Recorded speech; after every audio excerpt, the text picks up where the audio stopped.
I am Phoenix Johnson, and I will be your host for this evening. Tonight is a night where we will share stories. You will hear some amazing stories, some lived experiences, some sharing the experiences of those that are close to them, and then some expressing why they work in these services. Tonight's going to be an amazing night, and we want to say thank you so much for being here. Are you guys ready to get started? Thank you. Coming to the stage is our first storyteller. Our first storyteller for tonight is Mr. Albert Sanchez. If it is to be, it is up to me. Ladies and gentlemen, I'd like to invite you to please, for a second, close your eyes. Trust me, close your eyes. Let the weight of these words settle deep into your mind, into your heart, and into your soul. If it is to be, it is up to me. My name is Albert Sanchez, and I'm here over the next few minutes to share a story of resilience, of determination, of purpose, and of hope, of a young man named Martin. This young man, Martin, grew up in the south side of Fort Worth, where I mentioned his daily reality was drugs, violence. And it wasn't just outside of his house, it was inside. The very place where many children should have the peace and comfort to feel safe, but Martin's was tainted by violence. His father, a relentless storm of anger, would brutally beat his mother, often leaving her bloodied, scarred, and many times unconscious. As a 5-year-old, Martin felt the duty to protect his mommy, even if that meant facing the wrath of his father. There was a time when Martin's life hung by a thread. His father went over to a drawer, pulled out a shotgun, loaded it up, and pointed it at Martin's head, and then over to his pregnant mother. During that same pregnancy, Martin's father knocked his mother to the ground, who was pregnant, loaded up a barbell full of weights, and tossed it on her stomach in hopes of causing a miscarriage. By the grace of God, his sister survived. Once Martin's mother built enough strength and courage to escape, they often find themselves sleeping on families and friends, and keep in mind, some of these friends they'd only known for 1 week, on their floors, on their beds, and even in their tiny car at times. Martin, his brother, and his sister would go on over their childhood years from place to place, sometimes getting evicted, living in poor conditions, infested with roaches, ticks, fleas, rats, and often without electricity, sometimes water. There were even nights where a scoop of peanut butter was their dinner. You see, Martin had a front row seat to this darkness. But he refused. He refused to let it seal his fate. If it is to be, it is up to me. Despite the cards stacked against Martin, Martin believed. He believed in the power of those words, and he would go on to break the cycle. He became the first in his family to graduate high school, graduated number 3 out of 100 fellow students. His journey didn't stop there. He continued his education, earning an MBA from Texas Wesleyan. He still didn't stop. He continued on and earned many certificates from the prestigious Harvard and Cornell University. He climbed the corporate ladder of Fidelity Investments, where eventually he became a well-respected leader. But Martin's story doesn't end there with his personal success at Fidelity Investments. He decided he needed to give back, to serve his community just as others had done for him. He felt empty, as if he wasn't living his purpose. So he became a Dallas police officer, and he served honorably for over 13 years. During that 13 years, he had the opportunity to be the protector for many kids and many victims of domestic violence, just as many officers were. And then he continued his service, serving as the Chief of Public Safety for an urban place management organization in downtown Dallas, where he led the development of the organization's first ever street outreach and homeless outreach team. Under his leadership, over a span of 3 years, this small but mighty team connected and engaged over 12,000 times with individuals experiencing homelessness. Over 800 times he was able to connect, his team was able to connect individuals that once were experiencing homelessness with families and support systems across the country. Martin continued to believe in the power of hope and the power of purpose. And I stand here before you today, and I say we should too. If it is to be, it is up to me. Now, one more time, trust me, please close your eyes. Please keep them closed. I would like to actually invite Martin up to the stage to introduce him to you. You can please open your eyes.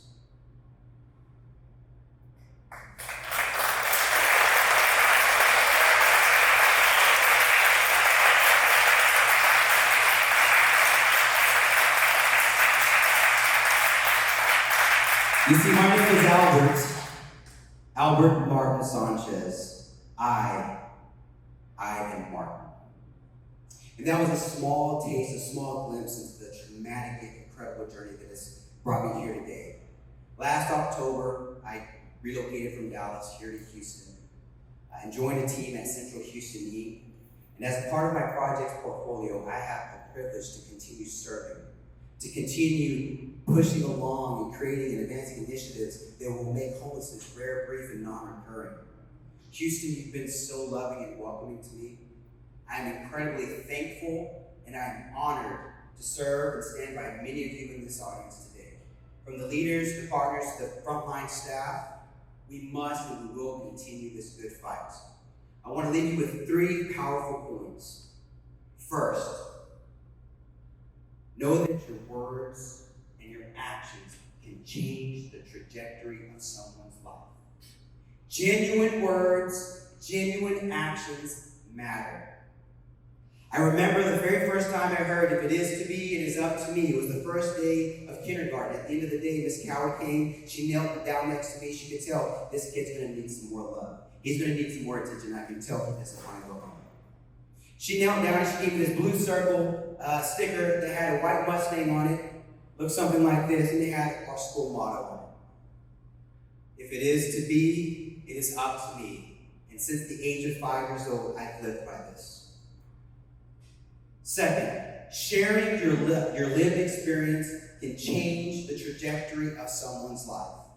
It was a police officer's lived experience that made all the difference for me. He said, listen to your mommy, listen to your teacher, finish school, don't get in trouble, and you're going to be just fine.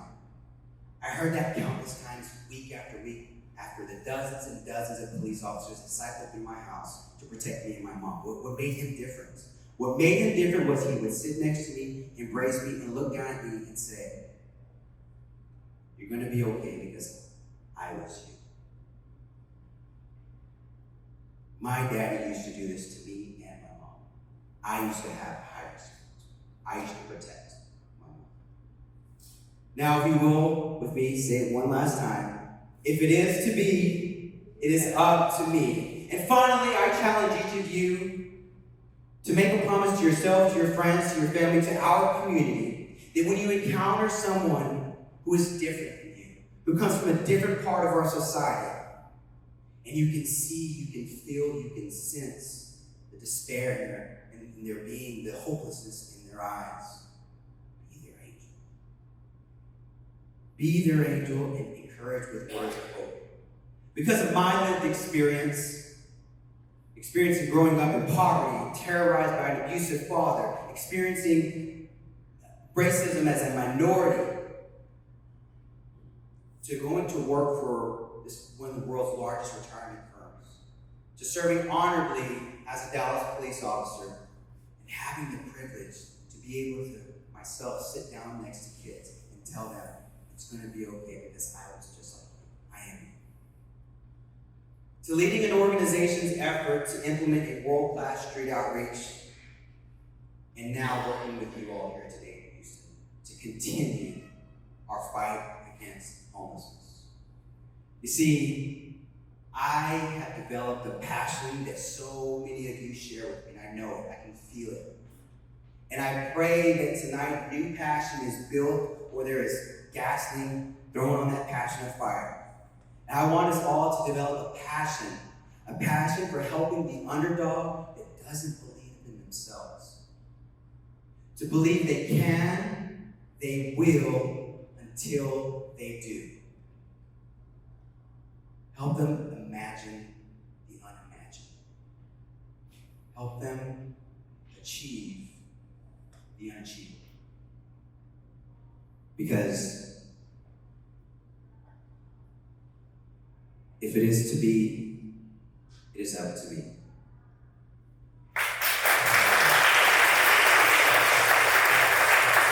My story is about change and about transforming from a hot mess to being truly blessed. My downward spiral began in 1999 when my mom committed suicide. At that point, I was like, I'm not gonna say I was just totally spoiled, where I just got everything I wanted when I wanted it, but I was spoiled to a point where I could take a lot of little things for granted. So even though I was 30 years old at the time, it was like I was getting out on my own for the first time. So I didn't know nothing about just being totally self-sufficient. That was foreign to me. And then when the incident happened, I came heavily engrossed in drugs and alcohol. I stayed drunk and high every day. That was the only way I dealt with it. And I went like that for 4 years.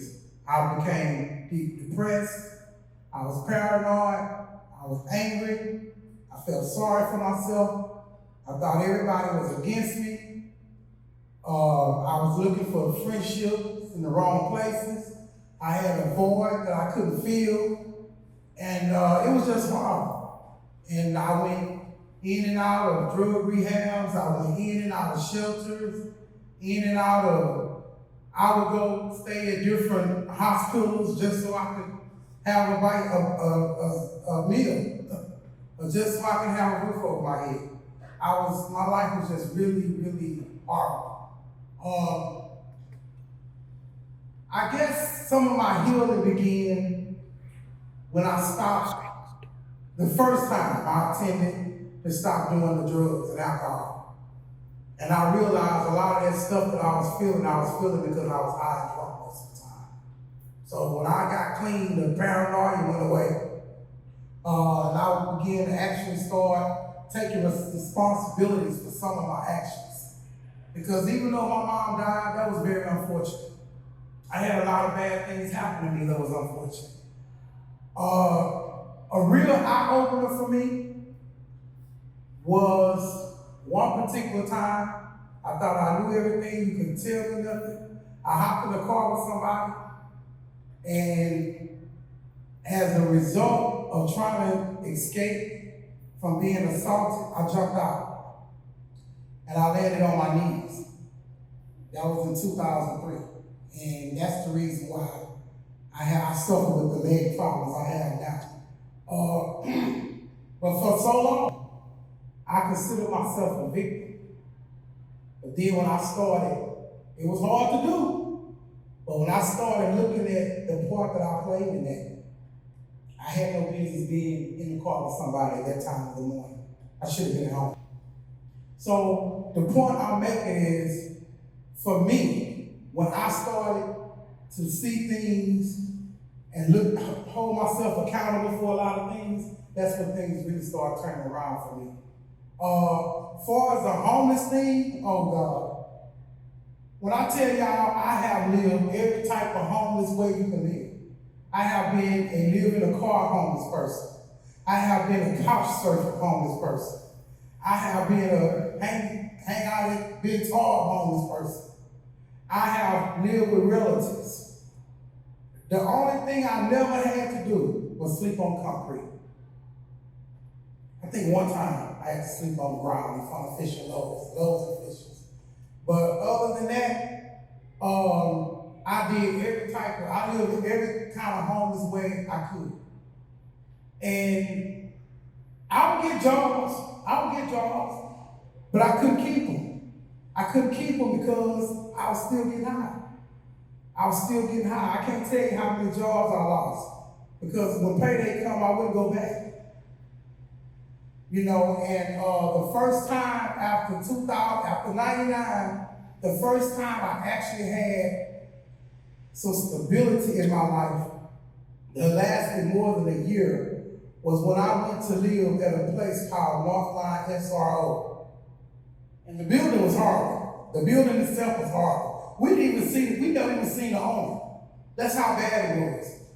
But they had other entities at that place that helped me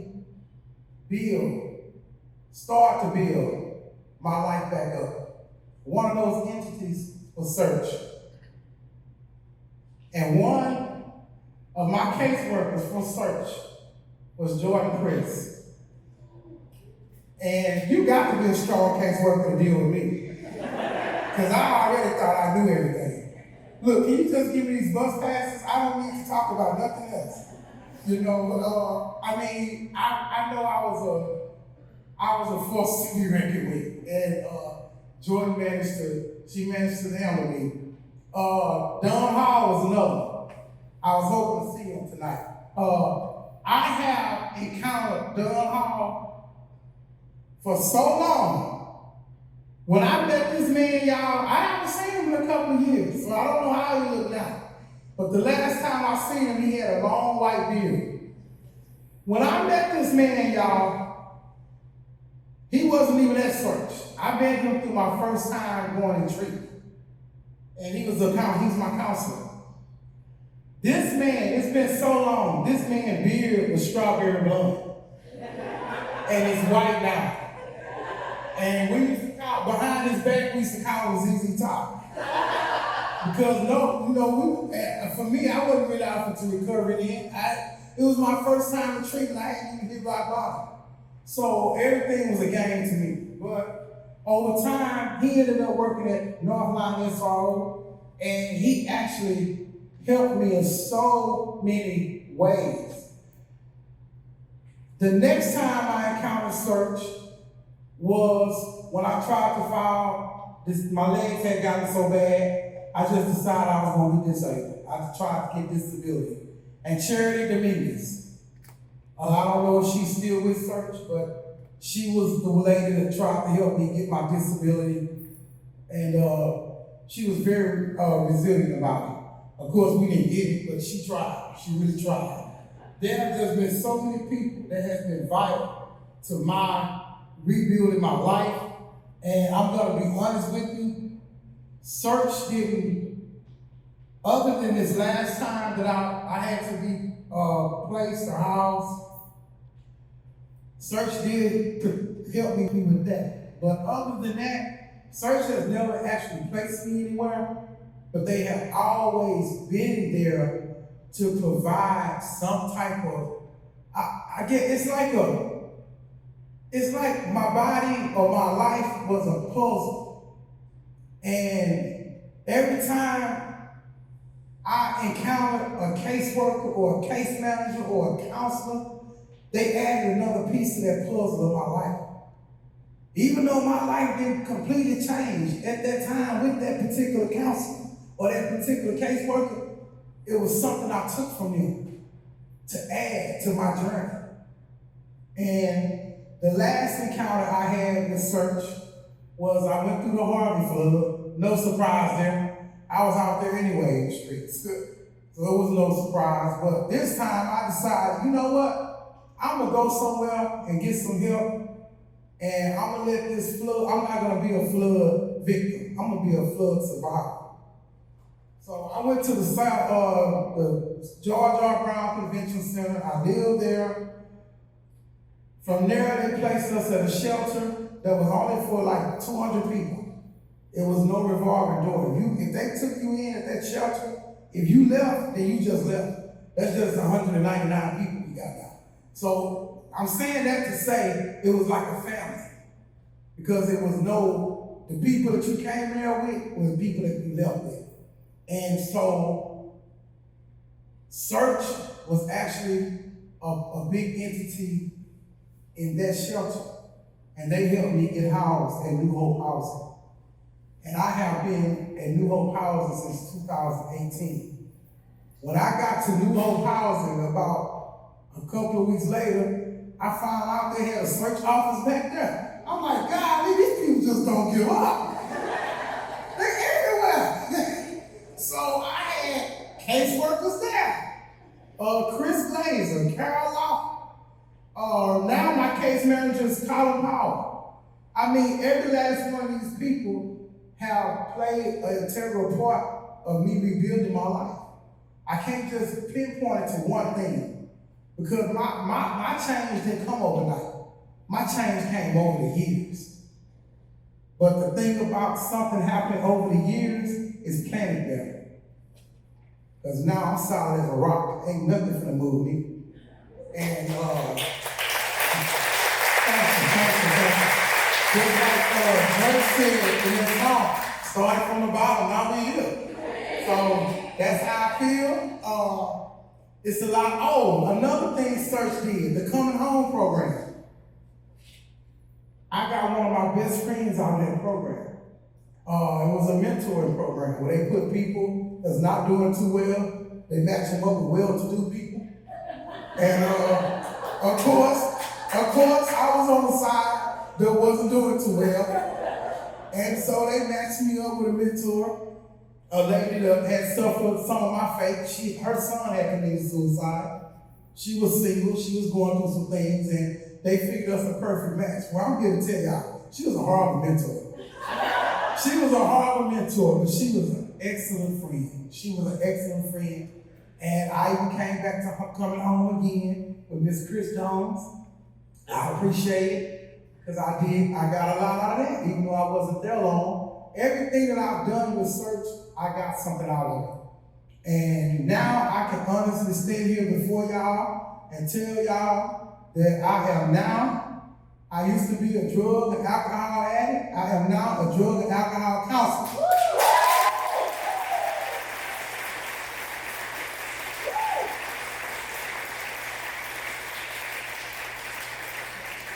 And I just want to thank Search for not giving up on me, for being there, and allowing me to come back and share my story. And next time, let's have karaoke. Thank you, guys. Thank you. So I have a bone to pick. Whenever I tell someone that I'm a social worker and I work with people who've been homeless, oh, you're an angel. Every time. That pitiful look. You do the head tilt. And oh, what an angel.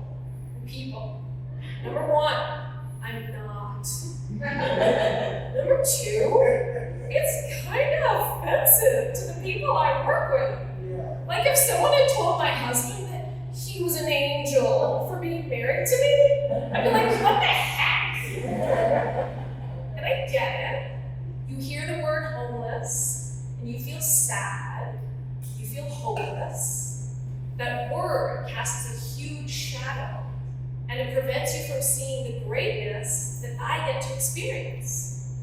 The greatness of this big community of people. So I'm here tonight to bear witness to one example of this greatness. I used to work at a housing site. I'll just say here, all the names have been changed so everyone's privacy has been protected. So I used to work at this housing site called McLean Gardens. Which had somewhat of a reputation among the this community, and that when someone was looking for housing, they'd say, not McLean.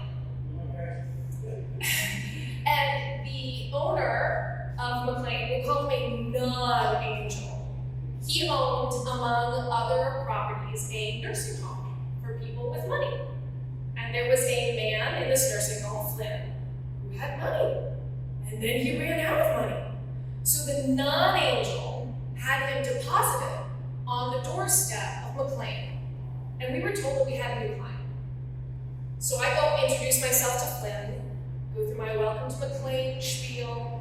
These are my office hours, here are the nearest food pantries, bingo's on Tuesdays. And he's sitting there very calmly, his hands perched on his cane, his standard issue nursing home jammies. And he looks up at me with these big eyes and says, "And when is dinner served?" And I'm like, oh. Because my clients, they're independent. They are resourceful. Of course they are. They survive the streets. The food pantries that I told Flynn about, my clients had told me about them. I depend on my clients' independence. When is dinner served was a new one, and this angel had no idea what to do with it. Luckily, my coworker James took Flynn on as his personal challenge. He tracked down Flynn's ex-wife in New York and started the process of getting him benefits and Medicaid, because Flynn did not belong in McLean. I mean, sure, James could get him food stamps and bus passes, but Flynn didn't know how to take the bus. James got him medication, but Flynn completely forgot to take it. No. Flynn needed to get back to a full-service, dinner is served at 4:30 p.m. nursing home stat. But no matter how fast James worked, as anyone who knows anything about getting benefits, the promise of Medicaid and a nursing home was still months away at best. In the meantime, here's Flynn, drifting slowly and unsteadily around McLean like a lost turtle, still in his jammies, one slip and fall away from oblivion. And this is where the community stepped in. The people who lived alongside Flynn 24 hours a day. They cooked and shared their food with him. A few of them started making sure that he took his medication. One neighbor, Warren, started helping Flynn in and out of the tub, even though Warren had a bad back. James got him some real clothes, which were not washed any more than the jammies. And then one morning, I come in to McLean, and there in the lobby are these yellow pieces of paper taped to the floor, leading one after another down the hall, past my office, off towards the apartments. And I'm like, what is Yellow Brick Road doing in McLean? And my client said, well, Flynn kept getting lost. He couldn't remember where his apartment was. So Warren, with the bad back, taped these neon yellow beacons all throughout the building, right up to Flynn's front door, so that he could always find his way home.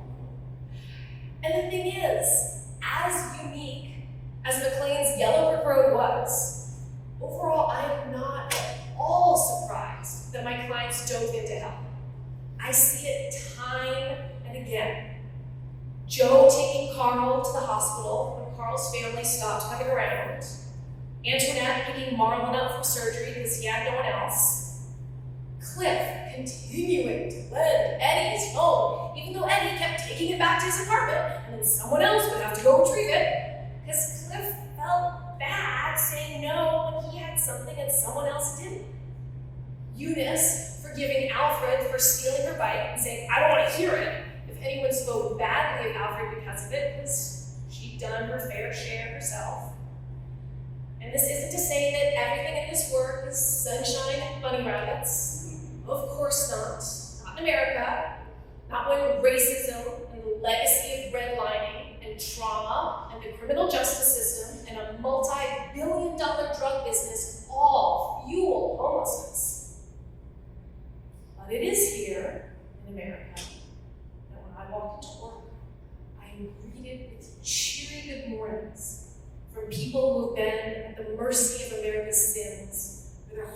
lives.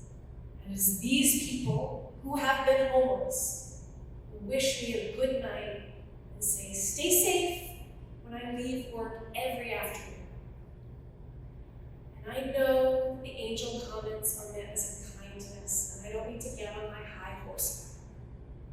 But what I will ask of you tonight is that in the future, when you meet someone in this field, don't feel hopeless when you hear the word homeless. Think instead that it is people who are homeless who brought the yellow brick road to McLean Gardens, built it for someone in need. Attach your words of awe to them, and then think how lucky that social worker is to work with them. Thank you. Good evening, good evening. Good evening. So, yes, I am Ashley. Just curious, by a show of hands, who has ever been homeless at any point? So then you know that not only was it challenging physically being unhoused, but also it affects your mental health. So depression, anxiety, PTSD, etc. go on and on about what it could actually do to you mentally. Not only that, but low confidence and almost little to no drive to do anything in life, or even just to fulfill daily tasks. A little bit about my story is when I was 6 years old, I lost both of my parents. At that point, I actually ended up with my grandmother, but along that transition, I ended up developing a disorder called trichotillomania, which is, you can compare it to nail biting or something like that, but it's where you're constantly picking hairs from different parts of your body. And for me, it was my eyebrows, eyelashes, and hair on my head. So when my grandmother actually took in me and my brothers at the age of, I was 6, my brother was 10, and I had a little brother at the age of 3. She took us in, it was nice, and we suffered mentally. It was a traumatic experience for us. At the age of 13, myself being 13, I lost my grandmother. And at that time, my oldest brother was on his way to the Navy, and my little brother was young.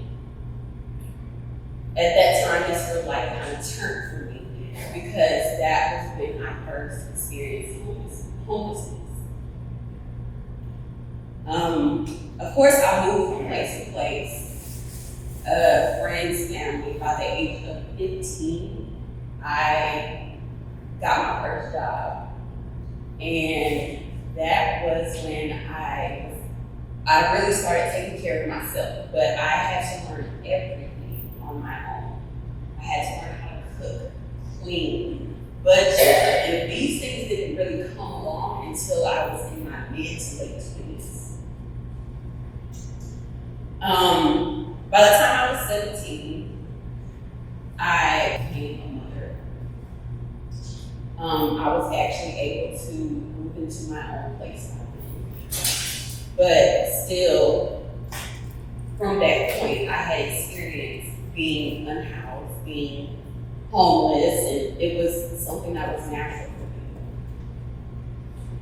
By the age of 21, I got married, had more children, and I separated at the age of 30.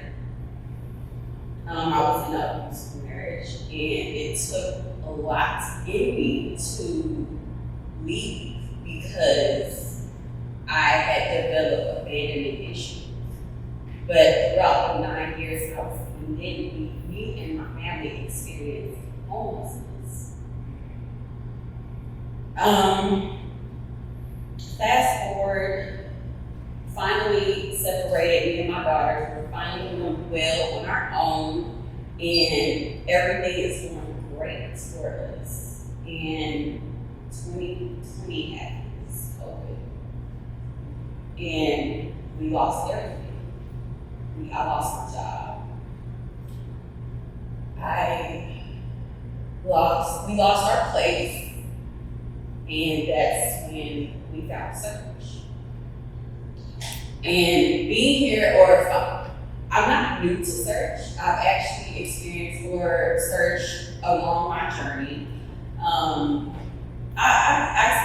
ran into Search, I think I was about maybe 19 years old. And so my children, when they were very young, they were at the House of Tiny Treasures, and I was going to get my GED and things of that sort.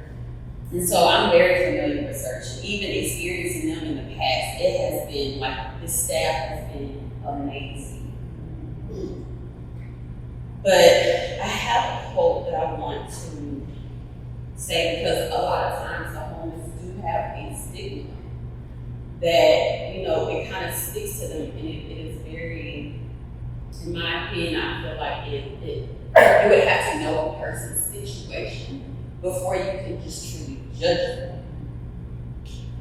So the biggest misconception about the homeless is that they got themselves in the mess, that they get themselves out. Many people think that they are simply lazy, but I urge you to make a friend and at a local mission and find out how wrong those assumptions are. It's a quote by Ron Hall. Throughout my journey in getting to where I am now, I'm working on my bachelor's, becoming a school.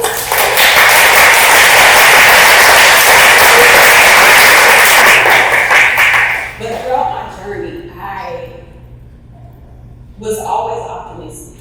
I was so optimistic. I stayed positive, even when it was challenging for me to stay positive.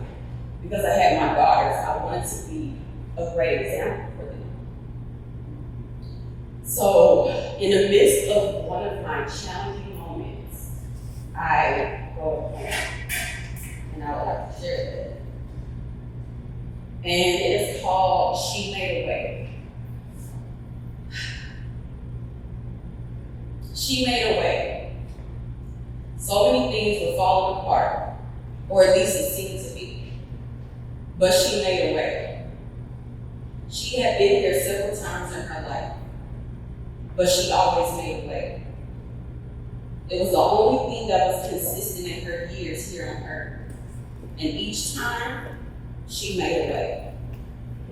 She'd go through a crisis that was meant to knock her off her feet, uprooted her yet again, causing her to fall neck deep into a depression that caused her to fall weak. But like the phoenix, she rose out of the ashes, and she made a way. She fought to master Saturn on her journey, take control of the painful transformations of Pluto, and although the beginning of the chapter was beautiful, the ending was full of sorrow. She'd allowed anxiety and procrastination to take over her life, leaving her feeling stuck and abandoned. But like the great overcomer she is, she made a way. She had had enough mental fog, depression, anxiety, procrastination, and fear of rejection to control her life. She took back her power. She reclaimed her throne. She knew she was fearful of greater purpose. She knew she wasn't alone. So she began to conquer all that frightened her. She started her channel. She went back to school. She created that business and became the example of what it looks like to make a way out of what seemed like no way. She became that transformational speaker and proclaimed herself her hero. And through all of the challenges, all of the despair, all of the letdowns, she made a way. She embraced all the things that made her awkwardly unique, and people loved her for it. She fought back.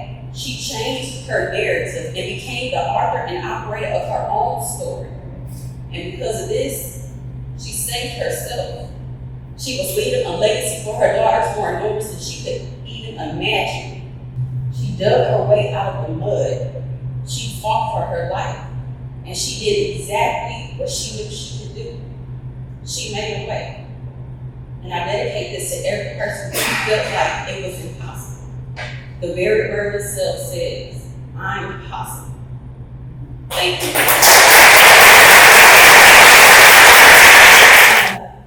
I started back at Search 13 years ago, and I was a case manager at the same place that you've heard actually quite a few times tonight. And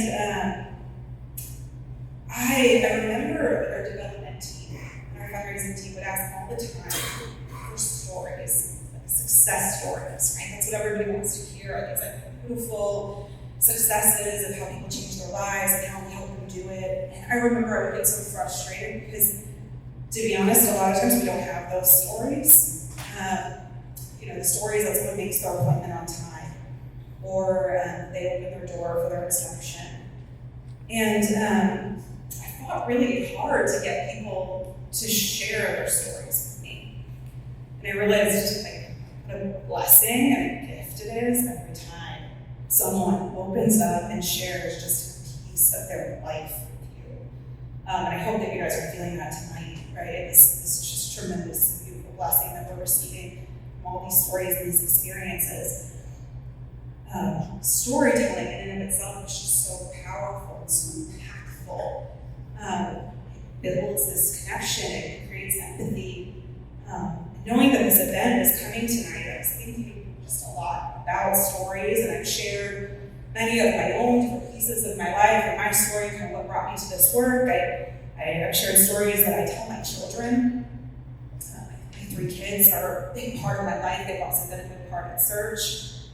I think about the stories I was told growing up, stories that I read in books, stories that the news and the media paints about all different things, including homelessness and people experiencing homelessness and crisis. But I think what's important is stories make us. Right? Everybody has a story. And at Search, we really try and emphasize the importance of lived experience and lived expertise, how that is so important. And I remember a staff member recently was like, I don't have experience in that, or I don't have expertise in that. And he looked at me and he said, everybody has expertise in something, and everybody's story lends itself to that expertise. And in this work, like I said, I've been in Search for 13 years. I've heard some stories. I've heard some really brutal ones. I've heard some really happy ones.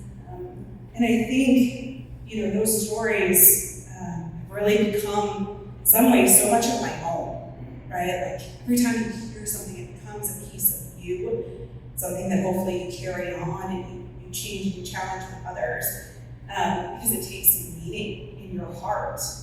It's really stories that make us. They make us unique, they make us special, they contribute to the world. I think about when I was in college, right? It was the story of my friend Amanda and her abusive boyfriend.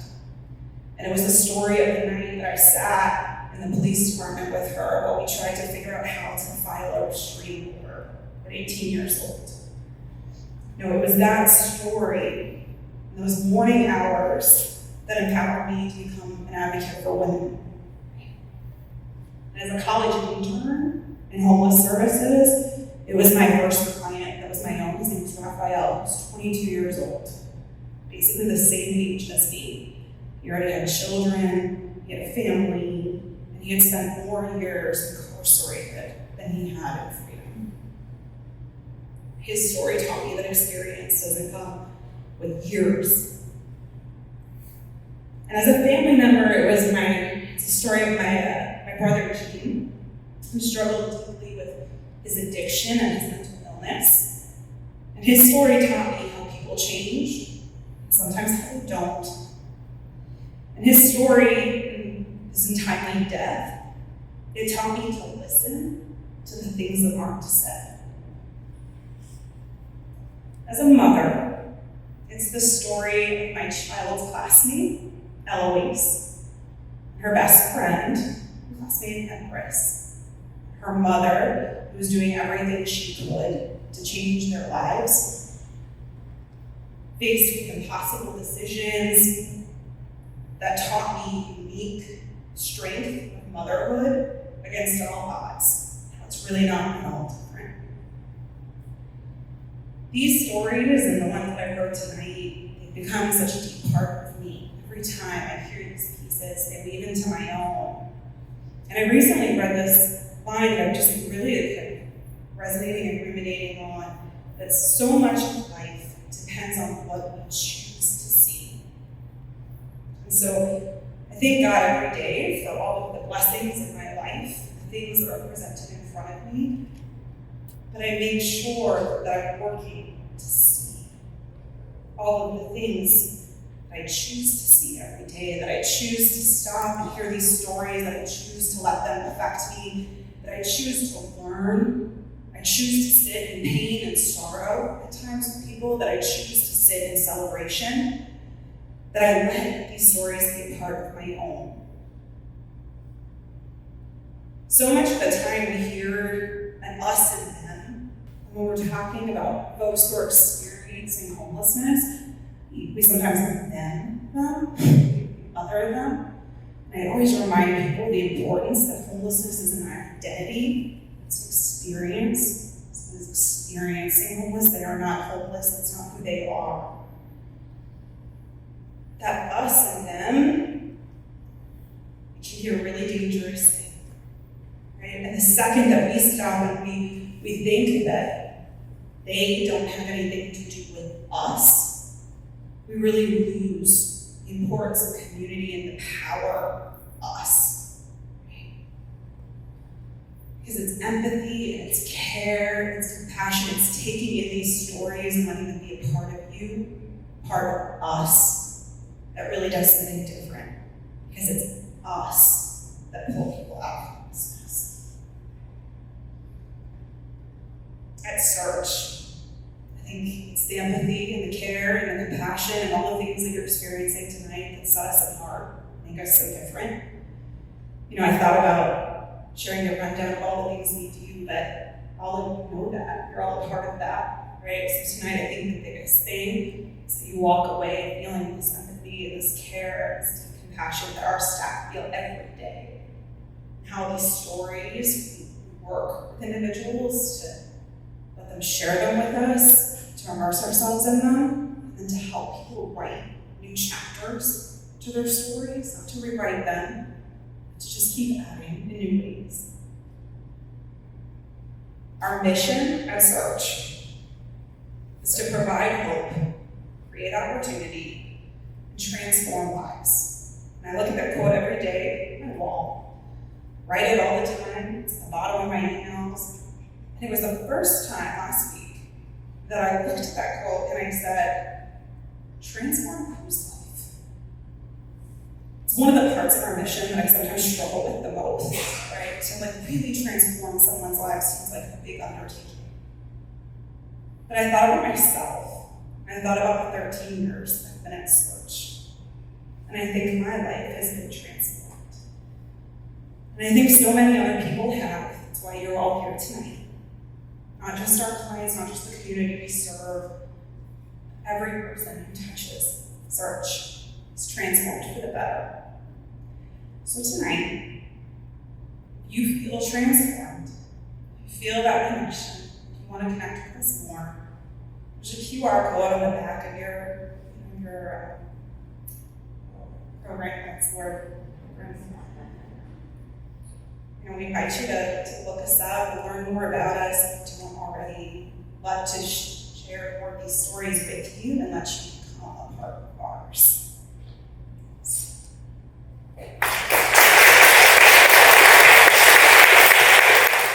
In my role as a fundraiser at Search, I don't often work directly with our clients, but occasionally I get the chance to do so, and that is how I got to know Wendell.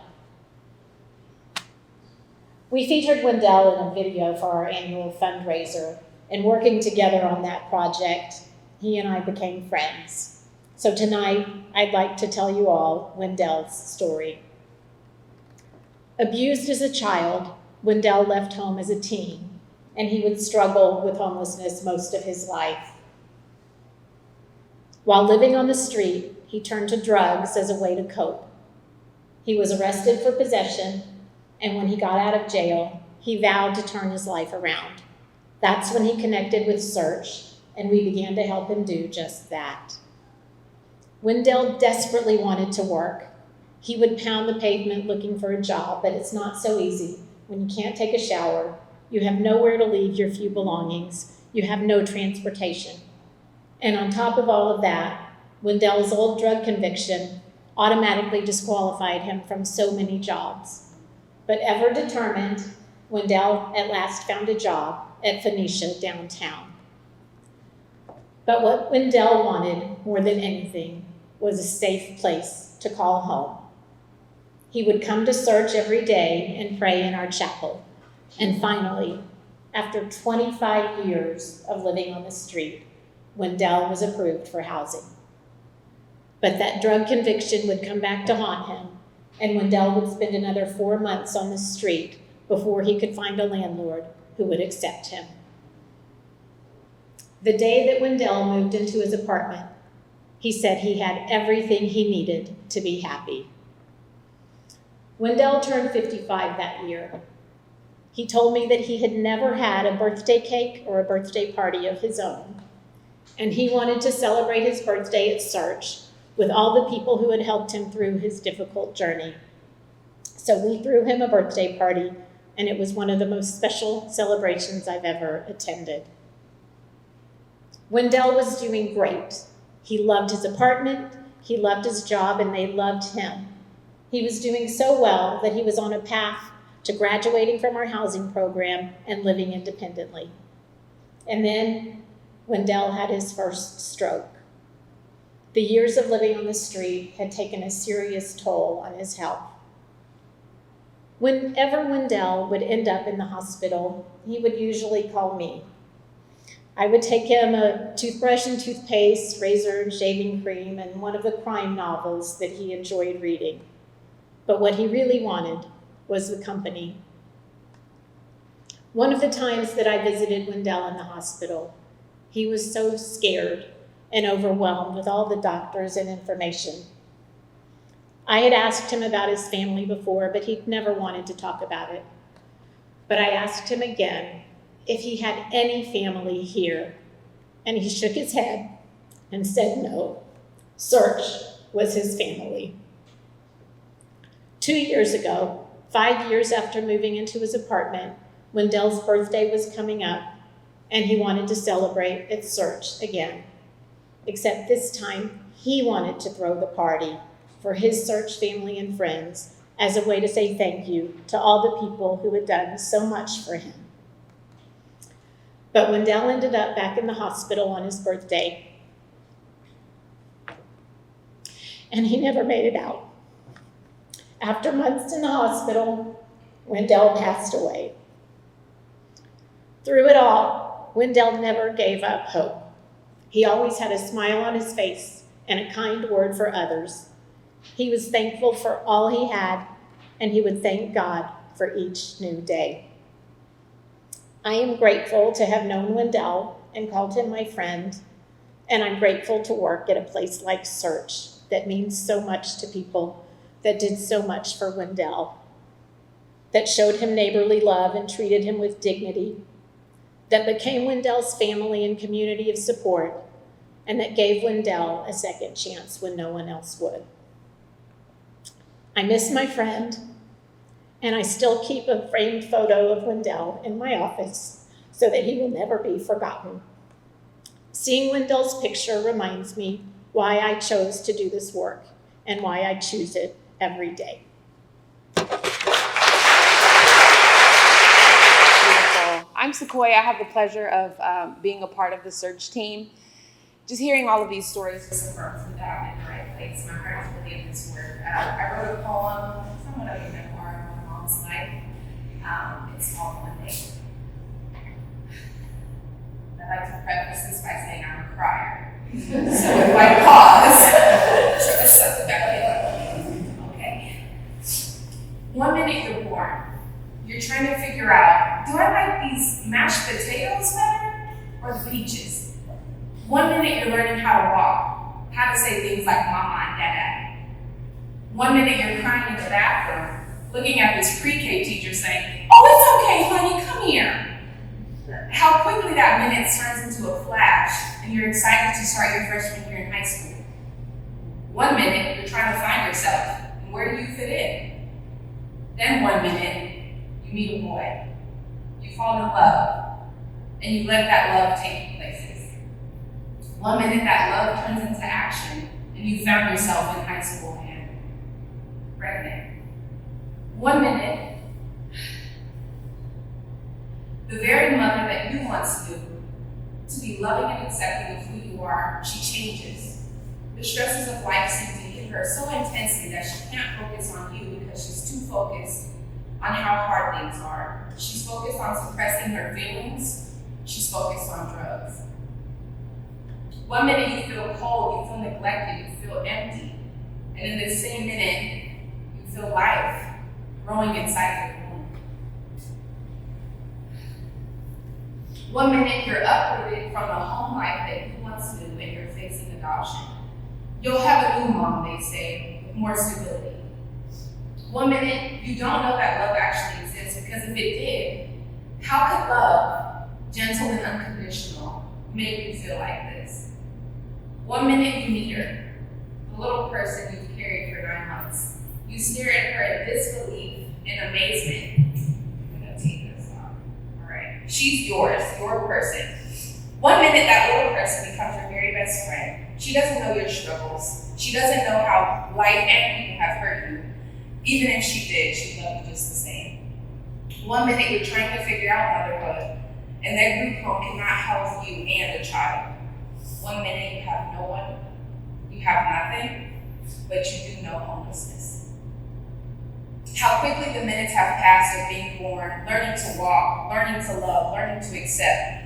How quickly the minutes have passed of having a mother more dedicated to cocaine than the idea of having a connection with you. How quickly the minutes have passed of being thrown away due to your pregnancy. And how quickly that transition from adoption to homelessness, how quickly. How slow those minutes go by when you don't have a place to call home.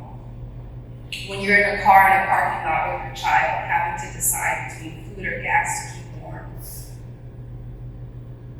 How slow the minutes go by, being unable to provide for yourself, to provide for someone who is depending on you, how slowly. How constant those thoughts of feeling unworthy and disposable. How constant is the feeling of being unsafe. How constant is the discomfort of having to look over your shoulder while out on the streets and not knowing what is to come. 1 minute, 1 hour, 1 day, life could change for all of us. 1 minute, life as you know it could go from living to surviving. 1 minute, you could know homelessness too. 1 minute, you could be trying to keep your head above water, dealing with a stack of cards that life has dealt you and you cannot return. 1 minute, your experience could contribute to a generational repeat of homelessness, trauma, and hurt.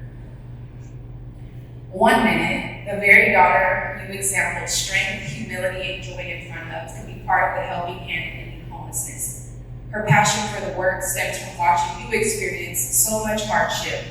Her urgency to help others was birthed from watching you give when you had nothing.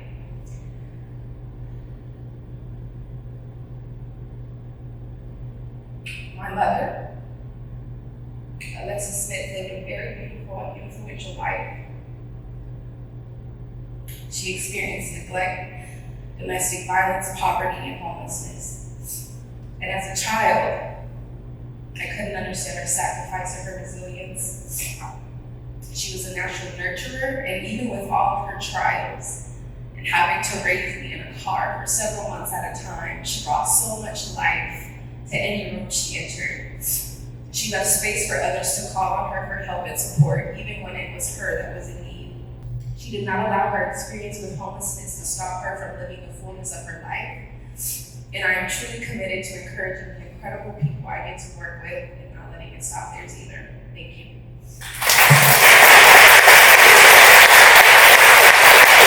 A special thank you to all of our storytellers. Thank you to Alexis for having an idea and allowing me to put some legs to it. And we have this amazing storytelling event. This weekend is World Homeless Weekend, and we want to make sure that each of us are doing something to make an impact in the life of someone else. As Alexis said, on the back of the program, there's a QR code. Many of you are familiar with Search, but please make sure you share that information with those that are in your community so you too can be a part of making sure that homelessness is rare, brief, non-recurring. We thank you for being here tonight. Thank you so much to Ecclesia Church for allowing us to have this space. Thank you all for being here. Have a wonderful night. God bless you.